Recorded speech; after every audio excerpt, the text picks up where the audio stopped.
TLC is one of the most successful girl groups of all time. During the 90s, they were impossible to miss, racking up #1 hits, promoting safe relations, defining popular culture, and revolutionizing the music industry. Sadly, in April of 2002, TLC lost Lisa Left Eye Lopes to a tragic car accident, and the band has never been the same. Here's what we learned about Lopes after her death. Strict upbringing. Lopez's father, Ronald Lopez, was a former Army Staff Sergeant and an extremely strict father and husband. Lopes talked about it in The Last Days of Left Eye, a documentary that she was making about her life at the time of her death. When we lived with my dad, he was a drill sergeant, for real. This included handing out some steep punishments. She noted that if she did bad in school, I got the heavy-duty punishment. No TV, no radio, no front porch, no backyard, no boyfriends, no nothing. Despite his otherwise strict demeanor, Lopes notes in the film that her father, himself a heavy drinker, encouraged her drinking at a young age. I would drink, and my father would say, "Look at her go, look at her go." The notorious house fire. Lopes was the subject of intense media scrutiny when she set fire to her then-boyfriend Andre Risen's home during a domestic dispute. In The Last Days of Left Eye, Lopes described how she started the fire. Went under the cabinet, grabbed my lighter fluid that I used to barbecue it, and barbecued me some tennis shoes.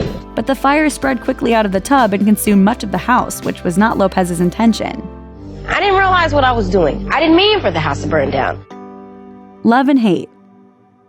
After being sentenced for the fire, Lopes intentionally cut herself, professing her love for her boyfriend by cutting it into her arm with a razor. I was serving time in the diversion center. I don't know, he wasn't really coming to visit like I would have wanted him to. After she was released from the diversion center, there was another fight with her boyfriend. We had a barbecue, and he accused me and his friend of flirting and saying really mean things. Lopes's frustration over the fight led her to cut again, overriding her profession of love. And over top of the word love, I started writing the word hate, H-A-T-E. The real Lopes. Lopes's reputation caused people to misjudge her, according to friends and family who knew the real Lopes.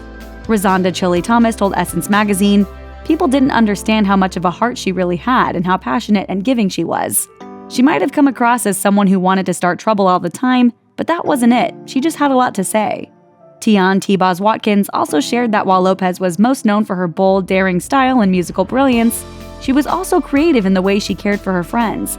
Watkins told Essence magazine about a gift she received from Lopes while in the hospital.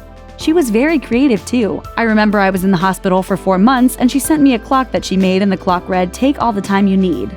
She really put thought into things." Lopes was keenly aware that people had formed negative opinions about her too, which was part of the reason she was making The Last Days of Left Eye. Throughout my career, I've gone through several things. I pretty much just want to set the record straight. A strict mentor. Lopes was invested in her physical and spiritual health. She would frequently retreat to Honduras to do cleanses, as she followed and endorsed a guru named Dr. Sebi, who was based there. Additionally, Lopes mentored girl bands like Egypt, who were with her during her final retreat in Honduras.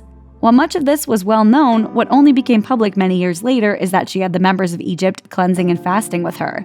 They ate strict diets and drank herbal drinks and would often vomit because the tinctures tasted so foul.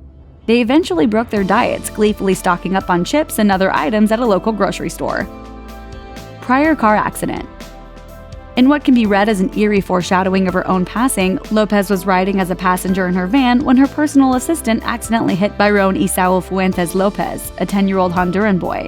According to the New York Post, the boy suddenly stepped into traffic off of a median and the car hit him, ending his life.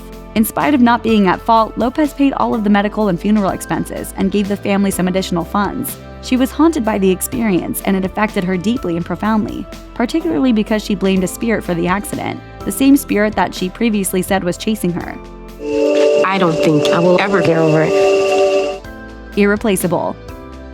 Just weeks after the first car accident, a second accident took Lopes's life. Her funeral drew thousands, and it became clear that Lopes was one of a kind.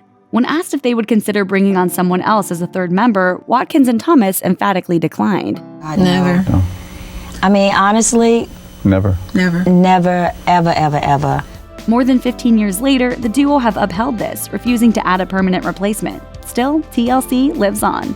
She would want us to move on. Yeah. When she said TLC is forever. Thanks for watching. Click the list icon to subscribe to our YouTube channel. Plus, check out all this cool stuff we know you'll love too.